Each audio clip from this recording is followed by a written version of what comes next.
എൻ്റെ അടുത്ത് പലരും ചോദിച്ചിട്ടുള്ള ഒരു കാര്യമാണ് കൂർക്കം വലിക്ക് മെഡിസിൻ ഉണ്ടോയെന്ന്. ഈ കാലങ്ങളായിട്ട് നീണ്ടു നിൽക്കുന്ന മൂക്കടപ്പ് മാത്രമാണോ കൂർക്കം വലിയുടെ കാരണം, അല്ലെങ്കിൽ മൂക്കിൻ്റെ പാലത്തിൻ്റെ വളവ് മാത്രമാണോ കൂർക്കം വലിയുടെ കാരണം?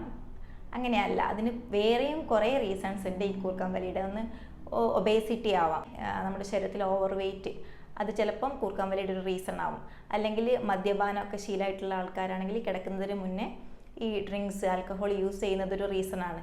പിന്നെ കണ്ടിന്യൂസ് ആയിട്ട് നല്ല ഉറക്കം കിട്ടാത്ത ആളുകൾ, അങ്ങനെയുള്ള ആളുകൾ ക്ഷീണിച്ച് ഉറങ്ങുന്ന സമയത്തും ഈ ഒരു കൂർക്കം വലി കാണാറുണ്ട്. പിന്നെ നമ്മുടെ ഈ മൗത്ത് അനാട്ടമി സോഫ്റ്റ് പാലേറ്റ് ആയിരിക്കും, അത് കാരണവും നമ്മുടെ ഈ നാരോ പാസേജ് കാരണം കൂർക്കം വലി വരാൻ സാധ്യതയുണ്ട്. അങ്ങനെയുള്ള അനാട്ടമി ചിലപ്പം കൂർക്കം വലിക്കൊരു റീസണാണ്.